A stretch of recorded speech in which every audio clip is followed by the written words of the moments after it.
తైత్తిరీయ ఉపనిషత్ 8వ భాగం వీక్షిస్తున్న సాహితీ బంధువులకు, సాహిత్యాభిమానులకు, ఇతరులకు, మిత్రులకు అందరికీ స్వాగతం, సుస్వాగతం. బ్రేక్ సుమారుగా 10-15 నిమిషాల తర్వాత మళ్ళీ మనం ప్రారంభిస్తున్నాం. శ్లోకంలోనే ఉన్న ప్రార్థనా శ్లోకం.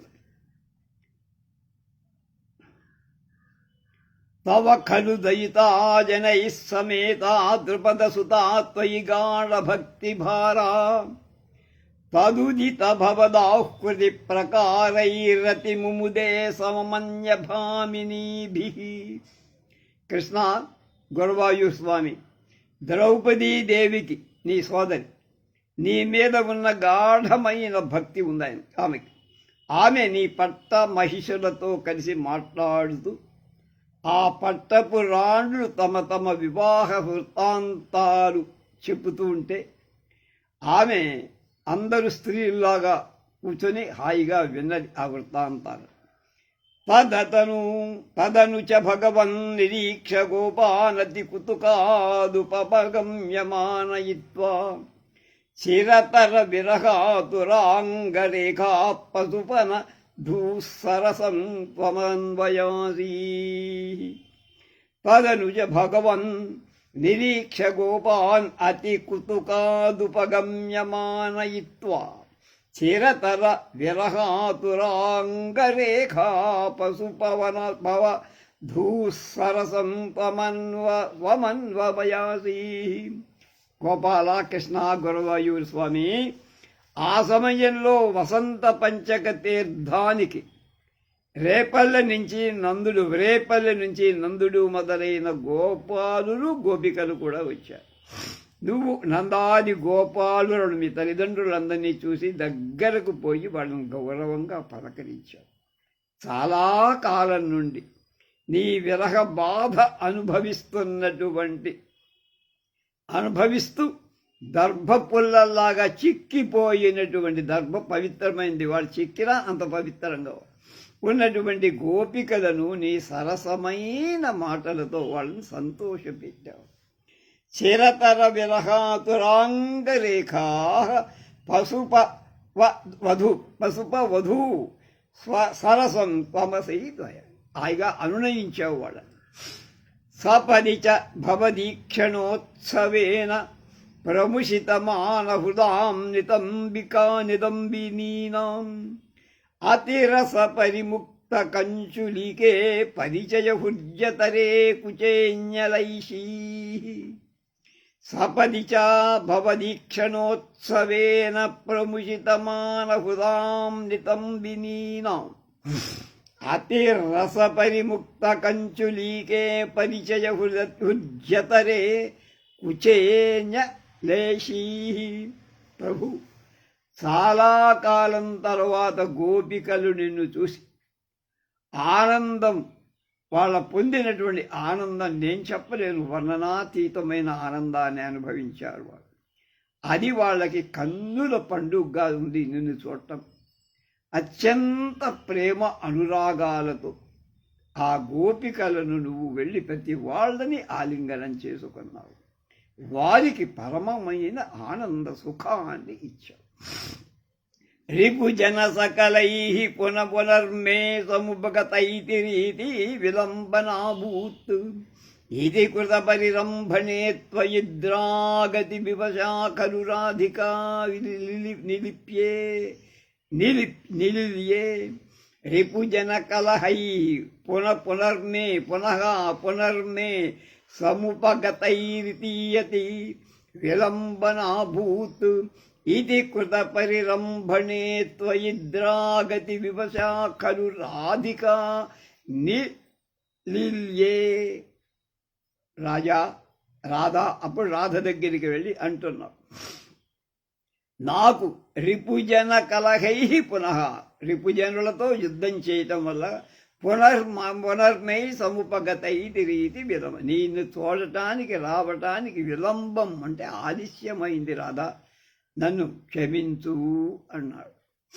అందుకని ఇంతకాలం నీ దగ్గరకు రాలేకపోయాను అని క్షమాపణలాగా చెప్పుకున్నాడు. అందువల్ల ఇంత ఆలస్యం జరిగింది. రిపుజన కలహై పునః పునర్మే మే అంటే నేను సముఖతైరితియతి విలంబన భూత్. అందుకని ఆలస్యమైంది. కారణం చెప్పాలి. ఇది కృత పరిరంభణే త్వయి ద్రాగతి వివశ ఖలు అధిక. ఆ మాట చెప్పి ఆమెను గాఢంగా ఆలింగనం చేసుకొని ఆకున్న కోపం లేదా విరహం అంతా దెబ్బ పోగొట్టేశావు. ఆమె మహానందాన్ని పొందింది నీ కౌగిలింతలో. అపగత విరహ వ్యధాస్థధాతారహసి విధాయ దధాద తత్వబోధం పరమసుఖచిదాత్మకోహమాత్మేచ్యుదయతు స్ఫుటమేవ చేతసీతి. అపగత విరహ వ్యధాస్తదాతారహసి విధాయ దదాద తత్వబోధం పరమసుఖచిదాత్మకోహమాత్మేచ్యుదయ వహ స్ఫుటమేవ చేతసీతి. కృష్ణ ప్రభు గురువాయూర్ స్వామి, నువ్వు ఆ సమయంలో గోపికలందరకు విరహం బాధ నుంచి దూరం చేసి వాళ్ళకి తత్వజ్ఞానాన్ని ఉపదేశించావు. నేను అప్పుడు చెప్పావు, నేను అందరిలో ఆత్మస్వరూపుడై ఉంటాను కనుక మీకు నా నుండి వియోగం అని ఎందుకు అనుకుంటున్నారో నాకేం అర్థం కావట్లేదు. ఆ మాటే ఉండదు అసలు మన మధ్య ఎప్పుడు కూడా. ఈ విషయం మీ మనస్సులో స్థిరంగా ఉంచుకోండి. కనుక మీకు నాకు ఎడబాటు అనేటువంటిది ఎన్నడూ జరగదు. మీ హృదయాల్లో నేనుంటే మీకు ఎడబాటు ఏమిటి అని వాళ్ళని ఓదార్చారు అని చక్కగా తత్వబోధ చేసేవాడు.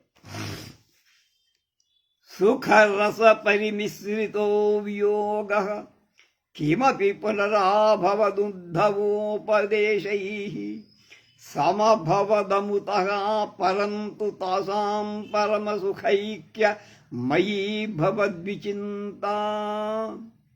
సుఖరస పరిమిశ్రితో వియోగ కిమపి పురాభవద్ ఉద్ధవోపదేశై సమభవదముతః పరంతు తాసాం పరమసుఖైక్యమయీ భవద్విచింత. ఇవాళే ఈయన చేశాడా? లేదు, లోగడ కొంతమంది చేశారు. స్వామి, పూర్వం గోపికలు నీ ఎడబాటు వలన అంతులేని దుఃఖాన్ని పొంది ఉంటే నువ్వు ఉద్ధవుణ్ణి రేపల్లకి పంపి ఉపదేశం చేయించి కొంత వాళ్ళ దుఃఖాన్ని పోగొట్టి ఆనందాన్ని కలిగించావు. అందువల్ల వాళ్ళ విరహ బాధ కొంత తగ్గింది. ప్రస్తుతం మళ్ళీ నీ ఉపదేశం వల్ల నిన్ను గూర్చిన చింతనే ధ్యాసయే వాళ్ళకి ఉండటం వల్ల పరమానందంలో వాళ్ళు లీనమైపోయారు. గోపాలకృష్ణ అంటున్నారు. సుఖరస పరిమిశ్రితో వియోగ కిమపి పునరాభవదుద్ధవోపదేశై. పురా అంటే పూర్వం. సమభవదముతః పరంతు తాసాం పరమసుఖైక్యమయీ భవద్విచింత. నీ చింతే, నీ ధ్యాసమే, నీ ధ్యానమే వాళ్ళకి తప్ప. కనుక వాళ్ళకి విరహం అనేటువంటి లేదు, ఆనంద పరిపుష్టి పొందారు.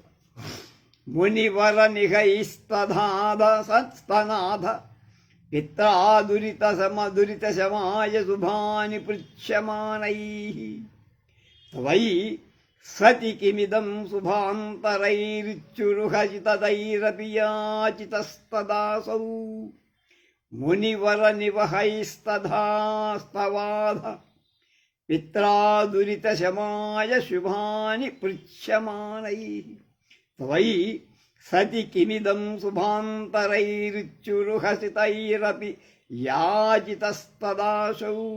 తమాషాకం దేవా కృష్ణ, ఆ సమయంలో నీ తండ్రి వసుదేవుడు ఆ పుణ్యతీర్థాలకి వచ్చాడు. ఇక్కడ వసంత పంచకానికి వచ్చి శమంత పంచకం మహర్షులతో పాపక్షయాని కోసం చెయ్యవలసిన పుణ్యకార్యాలను గురించి మహర్షులను అడిగారు. అప్పుడు ఆ మహర్షులు ఏమన్నారో తెలుసా? పరమాత్మ అయిన మీ అబ్బాయే దగ్గర ఉంటే ఇంకా పుణ్యకర్మల పని ఏమిటండి మీకు, దాటితో అవసరమేముంది అని నవ్వారు. అని నవ్వుతూ అన్నారు. అంటే అంతరార్థం తెలుసుకో. అయినా వసుదేవుడు ఆ మహర్షుల చేత యజ్ఞం చేయించాడు, ఆ మాట వదిలిపెట్టలా. కనుక మన పనిని అతన్ని ఏం చెయ్యకపోతే లోకంలో ఇంకొకటి చేయడు. కనుక మనం చేసామంటే మార్గదర్శకంగా ఉండాలి, అది అర్థం. సుమహతి యజనే వితాయమానే ప్రముదిత మిత్రజనే సహైవ గోపా యదుజనమహితాస్త్రిమాసమత్రం భవదనుశంకరసం పురేవ భేజుః. సుమహతి యజనే వితాయమానే ప్రముదిత మిత్రజనే సహైవ గోపాః యదుజనమహితాస్త్రిమాసమత్రం భవదనుశంకరసం పురేవ భేజుః. కృష్ణ, వసుదేవుడు చేయిస్తున్నటువంటి మహాయజ్ఞాన్ని, దాని సత్రయాగం దీర్ఘకాలం చేస్తే అది 3 నెలల వరకు సాగింది. 3 నెలల కాలం సత్రయాగం చేశారు. దానివల్ల నీ మిత్రులందరూ చాలా సంతోషించారు. నీ ఎదట అందరూ ఉంటున్నారు కదా, అది ఆనందం. యాగాలు చేశారా, అందరూ హవిర్భాగం ఇచ్చారా, లేకపోతే ప్రసాదాలు పెట్టారా, భోజనాలు పెట్టారు. కృష్ణయ్య కిట్టయ్య మా దగ్గర ఉన్నాడు, ఈ 3 నెలలు మమ్మల్ని వదిలిపెట్టకుండా అనే ఆనందమే వాడు. అప్పుడు యాదవుడు తమతో సమానంగా గోపికలను గోపీజనాన్ని సన్మానం కూడా చేశారు. ఎవరు? యాదవులందరూ కూడా. అందరూ 3 నెలల వరకు నీ సమాగమ సంతోషాన్ని అనుభవించారు. అలా వాళ్ళకు అత్యంతమైన ఆనందాన్ని కలిగించారు. యదుజన మహితాస్త్రిమాసమాత్రం భవదనుశంకరసం పురేన భేజు. మళ్ళీ లభించింది 3 నెలలు నీతో కలిసి ఉండే అదృష్టం. వ్యపగమసమయే సమిచ్చ రాధాం దృఢముపగూహ్య నిరీక్ష వీతభేదాం ప్రముదిత హృదయం పురం ప్రయాతః పవనపురేశ్వర పాహి మాం గదేభ్యః. మరి వ్యపగమసమయే సమిచ్చ రాధాం దృఢముపగూహ్య నిరీక్ష వీత ఖేదాం. వీత అంటే పోగొట్టబడిన, ఖేదాం దుఃఖం పో. ప్రముదిత హృదయం, ఆనందించ హృదయం కాదు.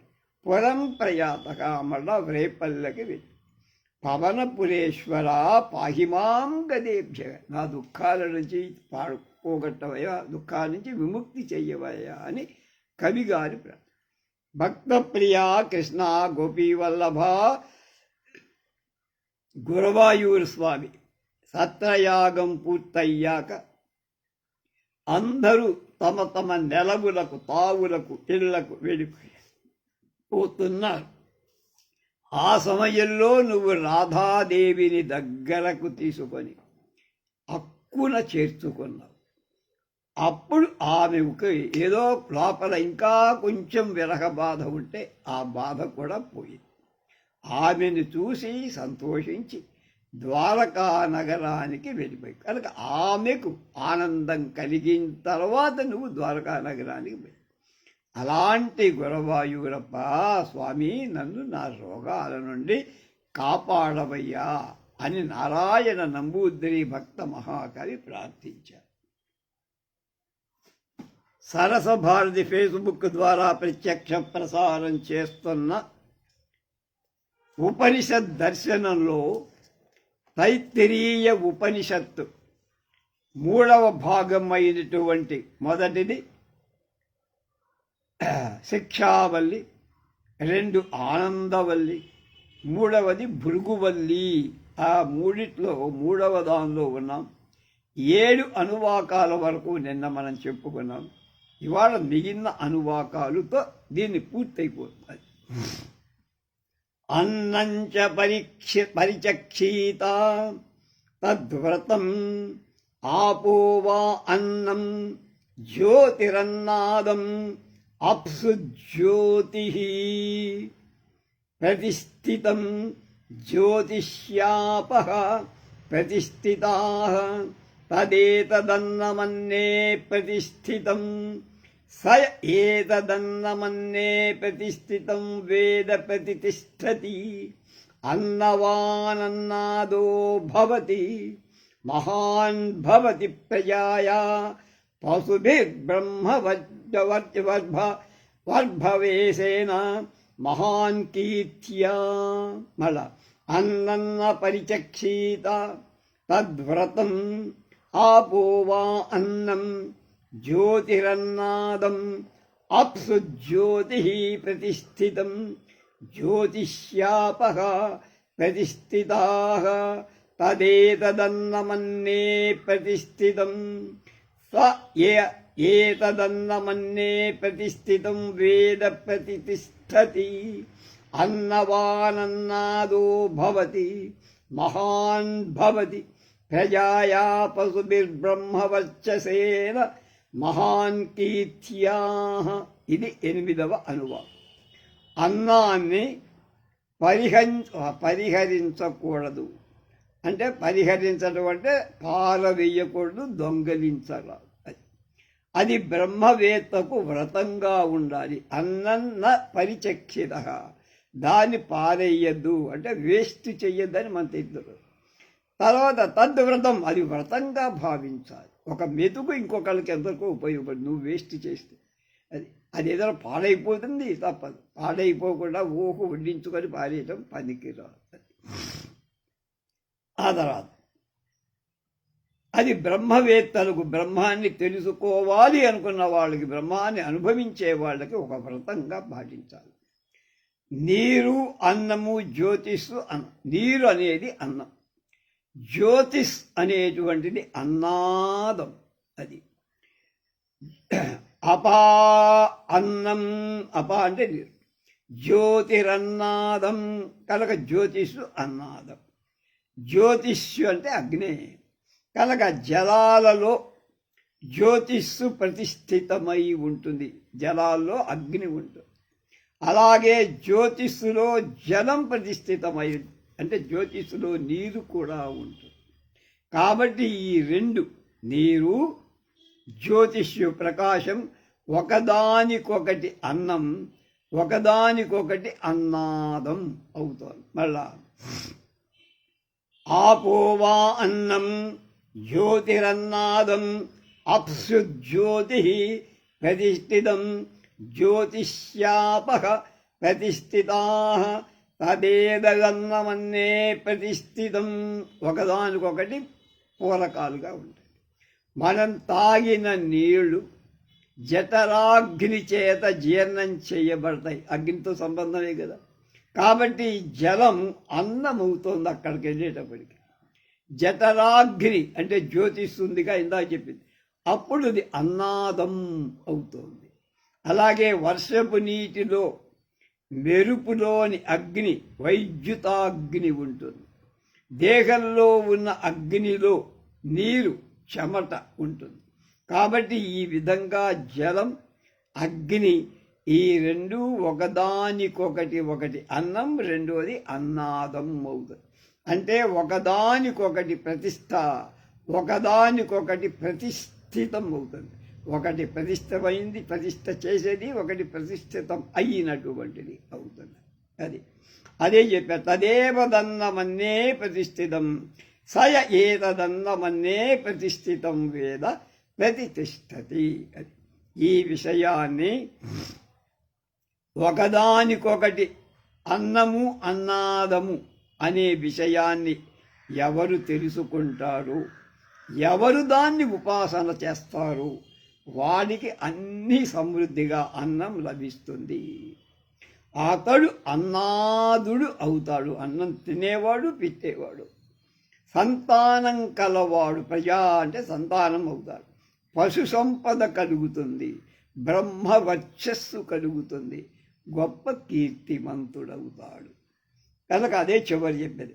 అన్నే ప్రతిష్ఠిత అన్నావానన్నోదా భవతి మహాన్ భవతి ప్రజాయా పశుభిః బ్రహ్మ వర్చసేన మహాన్ కీర్త్య. ఇన్ని రకాలైనవి అది తెలుసుకున్న వాడికి ఇవన్నీ కలుస్తాయి. కనుక అన్నం, జలం, అగ్ని, ఒకదానితో ఒకటి అన్నము, అన్నాదము అనేటువంటి ఎవరి విషయాన్ని ఎవరికి తెలుసుకుంటారో, ఎవరు దాన్ని ఉపాసన చేస్తారో వాళ్ళకి సమృద్ధిగా అన్నం లభిస్తుంది. అతడు అన్నాదుడు కూడా అవుతాడు, సంతానాన్ని పొందుతాడు, పశు సంపద పెరుగుతుంది, బ్రహ్మవర్చస్సు వస్తుంది, కీర్తి పెరుగు. అది తెలిస్తే అతడు. ఇక 9వ అనువాకంలోకి వస్తున్నాం. అన్నం బహు కుర్వీత తద్వ్రతం. అన్ని వ్రతాలే, అంటే ఒక శాస్త్రం అన్నమాట, దానికి యాదృష్టిక్ పెట్టేశారు.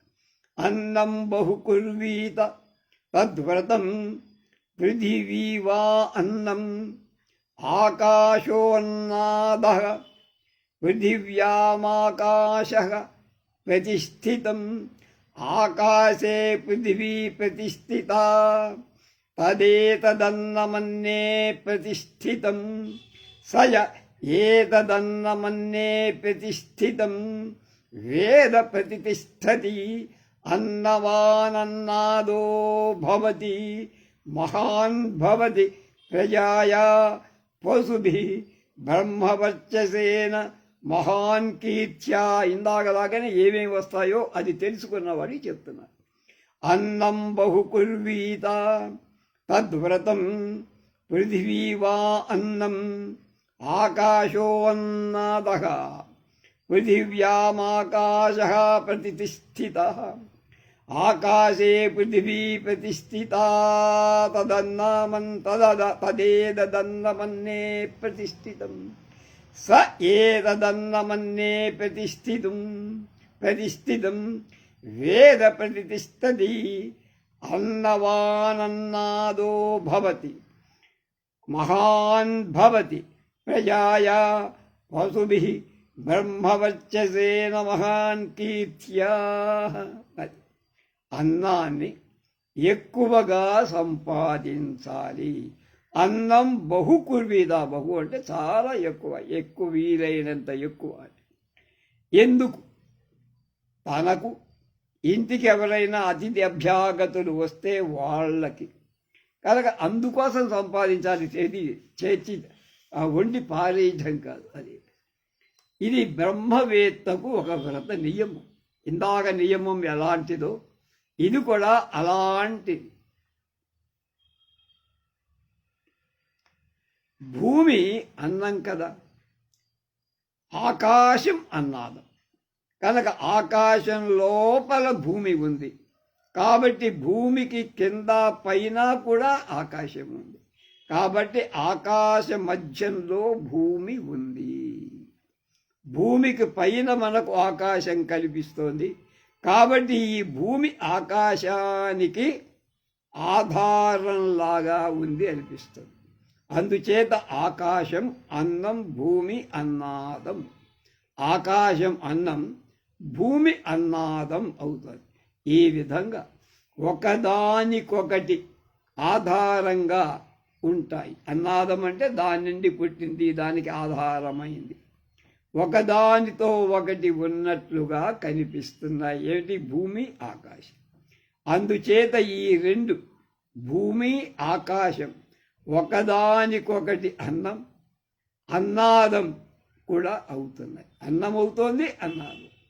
పృథివీ ఆకాశాలను ఈ విధంగా తెలుసుకొని ఎవడు ఉపాసిస్తాడో వాడికి ఇందాక చెప్పినట్టుగానే అధికమైన అన్నం లభిస్తుంది, అన్నాదుడవుతాడు. సంతానం, పశు సంపద, బ్రహ్మవర్చస్సు కలవాడై కీర్తి కూడా పొందుతాడు. ఇది తెలుసుకున్నవాడు ఆకాశానికి భూమికి ఉన్నటువంటి అన్నాదన్న సంబంధాన్ని తెలుసుకున్నవాడు. అన్నం బహు కుర్వీత తద్వ్రతం పృథివీ వా అన్నం ఆకాశోన్నాదః పృథివ్యామాకాశః ప్రతిష్ఠితః ఆకాశే పృథివీ ప్రతిష్ఠితా తదేతదన్నమన్యే ప్రతిష్ఠితం సాయ ఏతదన్నమన్యే ప్రతిష్ఠితం వేద ప్రతిష్ఠితం. వేద అంటే తెలుసుకోమన్నారు.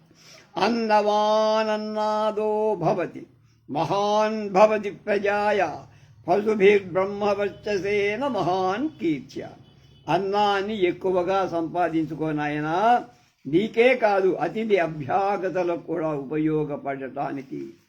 ధర్మ మార్గంలోనే సంపాదించాలి, దొంగతనం చేసి సంపాదించద్దు అన్నం ఎక్కడా. ఇది బ్రహ్మవేత్తలకు నియమంగా ఉండాలి. భూమి అన్నం కదా, ఆకాశం అన్నాదం కదగా భూమి నుండి పుట్టినది కనుక ఆకాశం లోపల భూమి ఉంది. కాబట్టి భూమి పైన ఆకాశం ఉంది. కాబట్టి భూమికి పైన ఆకాశం ఉంది, కింద కూడా ఆకాశం ఉంది. కాబట్టి ఆకాశ మధ్యలో భూమి ఉంది. ఆ పై ఆకాశం కింద ఆకాశం మధ్యలో భూమి. భూమికి పైన మనకు ఆకాశం కనిపిస్తుంది. కాబట్టి ఈ భూమి ఆకాశానికి ఆధారంగా అనిపిస్తోంది. అందుచేత ఆకాశం అన్నం, ఆధారంగా ఉండేది అన్నం, ఆధారంగా ఉండబడేది అన్నాదం. అది మన అర్థం చేయాలి. కనుక భూమి అన్నాదం అవుతోంది. ఒకదానితో ఒకటి ఉన్నట్లుగా కనిపించటం. అందుచేత ఈ రెండు అంటే భూమి ఆకాశం ఒకదానికొకటి అన్నం అన్నాదం కూడా అవుతున్నాయి. పృథివీ ఆకాశాలను ఈ విధంగా ఎవరు తెలుసుకొని ఉపాసిస్తారు వాళ్ళకి వెనక చెప్పినట్లుగానే అన్నం సమృద్ధిగా లభిస్తుంది, అన్నాదుడవుతాడు. దాంతోపాటు సంతానం కావాలంటే దొరుకుతుంది, పశు సంపద పోషింపబడుతుంది, బ్రహ్మవర్చస్సు వస్తుంది, కీర్తి పెరుగుతుంది. ఇక 11వ అనువాకం. నకంచన వసతౌ ప్రత్యాచక్షీత తద్వ్రతం. అది ప్రతి వ్రతమే అక్కడ. తస్మాజ్జయా కయాచ నిధయా బహ్వన్నం ప్రాప్నుయాత్. ఆరాధ్యస్మా అన్నమిచ్చాచక్షతే ఏతద్వై ముఖతోన్నగం రాద్ధం మజ్జతోస్మా అన్నగం రాజ్యతే ఏతద్వై మజ్జతోన్నగం రాద్ధం మజ్జతోస్మా అన్నగం రాజ్యతే ఏతద్వా అంతతో అన్నగం రాద్ధం అంతతోస్మా అన్నగం రాజ్యతే. ఏమిటి రాజ్యత తెలియాలి. న కంచన వసతౌ ప్రత్యాచక్షీత తద్వ్రతం తస్మాజ్జయా కయాచ నిధయా బహ్వన్నం ప్రాప్నుయాత్. ఆరాధ్యస్మా అన్నమిచ్చాచక్షితే చక్షతే ఏతద్వై ముఖోన్నగం రాద్ధం మజ్జతోస్మా అన్నగం రాజ్యతే ఏతద్వై మజ్జతోన్నగం రాద్ధం మజ్జతోస్మా అన్నగం రాజ్యతే ఏతద్వా అంతతోన్నగం రాద్ధం అంతతోస్మా అన్నగం రాజ్యతే. అది వెనుకటి అనువాకంలో ఎలా చెప్పబడిందో ఇక్కడ కూడా అది. ఎవరు భూమిని ఆకాశాన్ని ఉపాసిస్తారు అలాంటి వాడు తన ఇంటికి ఎవరు వచ్చిన వాళ్ళకి వాళ్ళు నివసించటానికి తగిన వసతిని కలిగించాలి. అది నకంచన వసతౌ ప్రత్యాంచక్షిత. వచ్చిన వాడికి అది సమకూర్చాలి. అంటే తన ఇంటికి నివాసార్థం వచ్చిన వాడిని పొమ్మనకూడదు, రమ్మనాలి. వాడికి ఎక్కడ వీలైతే అక్కడ ఒక వసతి కలిగించాలి. అలా వచ్చిన వాడికి భోజనం పెట్టాలి. తద్వ్రతం ప్రత్యాచీకృత తస్మాజ్జయాకయాచనదయా బహువన్. అది అలా వచ్చిన వాడికి భోజనం పెట్టాలి. ఈ విధంగా వచ్చిన అతిథి అభ్యాగతులం. తెలియకుండా వచ్చేవాడు అతిథి, తెలిసి వచ్చేవాడు అభ్యాగతి. కనుక భోజనం పెట్టి ఆదరించాలంటే శాస్త్ర మార్గంలో ధర్మ మార్గంలో ఏ విధంగానైనా అన్నాన్ని అధికంగా సంపాదించాలి. కనుక ఎక్కడ దొంగ మార్గాలు ట్రెస్ పాసింగ్ ఉండకూడదు. ధర్మ మార్గంలో నువ్వు అన్నాన్ని సంపాదించు, ఎంత కావాలంటే అంత. అన్నార్థులై వచ్చిన వాడిని మా దగ్గర అన్నం లేదు వెళ్ళండి అని చెప్పకూడదు. బహ్వన్నం ప్రాప్నుయాత్ ఆరాధ్యస్మా అన్నమిచ్చాచక్షతి ఏదద్వై ముఖతోన్నగం రాద్దం. ఈ విధంగా అన్నం దానం చేయటం వల్ల వచ్చే ఫలితం ఏమిటయ్యా అది తెలుసుకోవాలిగా. రావాలి, చేస్తాం, వాడు వచ్చిన వాడికి ఏదో భోజనం పెడతాం, వసతిస్తాం, దానికి వల్ల నాకేంటి అంటావే అది అది. మనం ఏం కావాలో ఎటువంటి భావంతో అన్నదానం మనం చేస్తాము, మళ్ళీ మనకు ఆ విధంగానే అన్నం లభిస్తుంది. అంటే మన ఇంటికి అన్నం కోసం వచ్చిన వాడిని గౌరవంగా సత్కరించి వెంటనే అన్నం పెట్టి, లేకపోతే వాడు గంట సేపు కూర్చోబెట్టి వాళ్ళ ఆకలితో మాడి చచ్చిపోకుండా అలా ఉండకూడదు. వచ్చిన వాడికి నిమిషాల మీద నువ్వు వంట చేయించి పెట్టిపో. కలగ పెట్టినందువల్ల మనకు మరొక జన్మ లేకుండా బాల్యంలోనే గౌరవంగా అన్నం లభిస్తుంది. మరొక జన్మలో శ్రమ లేకుండా, వచ్చే జన్మలో ఏమాత్రం కష్టపడకుండా చిన్నప్పటి నుంచే నీకు అన్నం సమృద్ధిగా అది గొప్పది. ఈ జన్మలో నువ్వు అతిథి అభ్యాగతులకు వాళ్ళ ఆకలిని తెలుసుకొని అన్నం పెడితే వచ్చే జన్మలో నీవు పుట్టిన దగ్గర నుంచి నీకు అన్నపానాదులు లోటు ఉండదు. అది మనం ఇక్కడ గ్రహించాలి. ఎందుకు చెయ్యాలి అని ప్రశ్న రావాలిగా. అందుకు అలాగే అన్నా కోసం అన్నార్థి అంటాం. వచ్చి వాడు కొంతసేపు ఆగి ఆలోచించి తప్పదు అనుకొని సామాన్య గౌరవంతో వాడికి అన్నం పెడితే, ఏదో చచ్చారమ్మన్నింటికి ఏం చేస్తాం, పెట్టాలి కదా, లేకపోతే బయటవాడు ఏమన్నా అనుకుంటాడు, పక్కవాడు ఏమన్నా అనుకుంటాడు అని సామాన్య గౌరవం, ఇందాకంటే విశేష గౌరవం, అలా అతడికి అన్నం పెడితే ఏమో మనకు జన్మాంతరంలో వచ్చే జన్మలో కొంత శ్రమతో మధ్య వయస్సులో అంటే మొదట్లో ఏం అందరకదు, బాల్యం వరకు ఏమి కౌమారం వరకు, తర్వాత కొద్దిగా అన్నం లభి.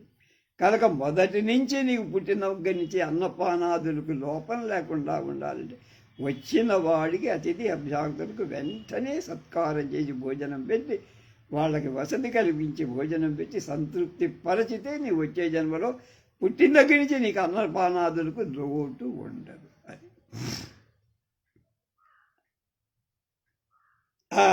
ముఖతో ఏతద్వై ముఖతోన్నగం రాద్దం మధ్యతోస్మా అన్నగం రాజ్యతే ఏతద్వై మధ్యతోన్నగం రాద్దం అంటే లభిస్తుంది. అంటే నువ్వు ఆగి ఆలస్యం చేసి వాడికి అన్నం పెట్టే నీకు కూడా అంతే, పుట్టిన దగ్గర నుంచి నీకు అడుక్కు తింటూ తర్వాత ఎక్కడో చూసి అందుకుంటుంది ఏ మధ్య వయసులో, అప్పుడు నీకు అన్నానికి ఇబ్బంది ఉండదు. అది అలాగే అన్నార్థి అయి వచ్చినటువంటి వాడిని మా ఇంటి తలుపులు వేసేసాను రా బాబు, అయిపోయింది, మేము చేతులు గడిగేసుకున్నాం, ఇక మేము మా ఆవిడ ఒప్పుకోదు, వండదు అని చెప్పి పంపకూడదు అని అవమానపరిచి తప్పనిసరి వాడు పట్టు పీకులాడుతుంటే వాడికి తిరస్కారపూర్వకంగా, అప్పుడు కూడా సగం మనసు, పూర్తి మనసు కాదు, ఎంతో 1/4 లేదా 1% మనసుతో వాడికి అన్నం పెడితే వచ్చే జన్మలో అంత్యదశలో ముసలితనంలోనే నీకు అన్నం అవుతుంది, మిగతా అంతా అడుక్కు తెచ్చవే. కనుక అతి కష్టం మీద అప్పుడు దొరుకుతుంది అన్నం. ఈ మధ్యదంతా కూడా నువ్వు ఇతరుల దగ్గర యాచించి బతకాల్సింది. అది ఏతద్వై మధ్యతోన్నగం రాద్దం మధ్యతోస్మా అన్నగం రాజ్యతే. రాజ్యతే అంటే లభిస్తుంది వచ్చే జన్మలో. ఏతద్వా అంతతోన్నగం రాద్దం, ఒకవేళ నువ్వు వాడిని విసిగించి వెసాలి తప్పదనని పెడితే చివరికి నీకు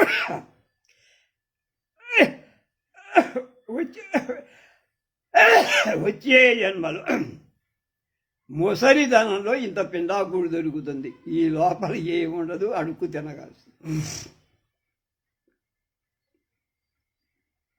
కనుక ఇన్ని జాగ్రత్తలు తీసుకోవాలరా అన్నం పెట్టేటప్పుడు అతిథి అభ్యాగతలు. ఈ విధంగా అన్నదానం యొక్క మహత్వాన్ని ఎరిగిన వాడికి పై చెప్పినటువంటి ఫలం, వాడికి సంతానం కలుగుతుంది, పశు సమృద్ధి కలుగుతుంది, బ్రహ్మవర్చస్సు కలుగుతుంది, కీర్తి కూడా కలుగుతుంది. ఏం వేదాక్షేమ ఇది వాచి యోగక్షేమ ఇది ప్రాణాపానయో కర్మేతి హస్తరయో గతిరితి పాదయో విముక్తిరితి పాయో ఇది మానుషీ సమాజాన్య అధ దైవీ తృప్తిరితి వృష్టౌ బలమితి విద్యుతి యశ ఇతి పశుషు జ్యోతిరితి నక్షత్రేషు ప్రజాతిరమ్యతమానంద ఇత్యుపస్థే సర్వమిచ్చాకాశే తత్ప్రతిష్ఠే చుపాసీత ప్రతిష్టావాన్ భవతి తన్మహ ఇత్యుపాసీత మహాన్ భవతి తన్మన ఇత్యుపాసీత మానవాన్ భవతి. ఏం వేద, ఇది తెలుసుకో. వేద అంటే తెలుసుకో, అంతేగాని వేదం చెప్పిందని ఇదిరా నేను చెప్పింది అర్థం చేసుకోమని. క్షేమ ఇది వాచి యోగక్షేమ ఇది ప్రాణాపానయో కర్మేతి హస్త్రయో గతిరితి పాదయో హస్తయో గతిరితి పాదయో విముక్తిరితి పాయౌ ఇది మానుషీ సమాజాంచ అధ వై దైవీ తృప్తిరితి హృష్టపృష్టౌ బలమితి విద్యుతి యశ ఇతి పశుషు జ్యోతిరితి నక్షత్రేషు ప్రజాతిరమ్యతమానంద ఇత్యుపస్థే సర్వమిచ్చాకాశే తత్ప్రతిష్ఠే చుపాసీత ప్రతిష్టావాన్ భవతి తన్మహ ఇత్యుపాసీత మహాన్ భవతి తన్మమ ఇచ్చాపాసీత ఇత్యుపాసీత మానవాన్ భవతి. బ్రహ్మను ఉపాసించే పద్ధతి ఏమిటో ఇక్కడ చెప్తారు. బ్రహ్మ అంటే చెప్పాక బ్రహ్మం, అంతేగాని బ్రహ్మ కాదు. క్షేమం అంటే ఏమిటి? ఉన్నదానిని రక్షించుకోవటం. ఏం వేద, ఇది తెలుసుకోరా బాబు అంటారు. క్షేమం ఇది వాచక యోగక్షేమ ఇది ప్రాణాపాన. కనుక క్షేమం అంటే ఉన్నదాన్ని రక్షించుకోవడం. క్షేమంగా ఉన్నారంటే నీ ఆరోగ్యం ఉన్న ఆరోగ్యం కాపాడుకున్నావా అన్నది. బ్రహ్మవాక్కులో సురక్షితమైన రూపంలో ఉన్నది అని భావించి ఉపాసి. కనుక ఈ క్షేమం అనేది బ్రహ్మ యొక్క వాక్కులో ఉంది అని దాన్ని తెలుసుకొని ఉపాసించి చేయాలి. తర్వాత ఇది ప్రాణాపాన, ఇది యోగక్షేమ, ఇది ప్రాణాపానయో కర్మేతి హస్తయో గతిరితి పాదయో. సరే, కనుక బ్రహ్మము వాక్కులో మాటలో సురక్షితంగా ఉన్న రూపంలో ఉన్నది అని భావించి అంటే వాక్కును కూడా చాలా జాగ్రత్తగా పవిత్రంగా భావించి మాటలు మాట్లాడాలి. అందులో బ్రహ్మ ఉన్నాడు, బ్రహ్మం ఉన్నాడు అని తెలుసుకో. తర్వాత యోగం అంటే ఏమిటి?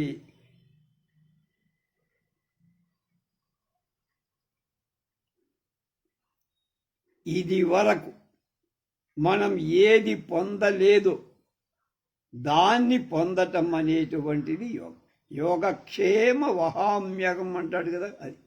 కనుక క్షేమం అంటే పొందిన దాన్ని కాపాడు. ఇది వరకు లేనిది పొందటం యోగం, ఆ యోగాన్ని కాపాడుకోవడం క్షేమం. అది కనుక ప్రాణము అపానము ఉన్నప్పుడే ఈ యోగక్షేమాలు రెండు సాధ్యమవుతాయి. యోగక్షేమ ఇది ప్రాణ అపానయో అది చెప్పిన తర్వాత యోగం అంటే ఇదివరకు లేనిది పొందడం, క్షేమం అంటే వచ్చిన దాన్ని ఉన్నదాన్ని కాపాడుకో. అంటే ప్రాణం అపానం ఉన్నప్పుడే ఈ యోగము క్షేమము రెండు మనకి సాధ్యము.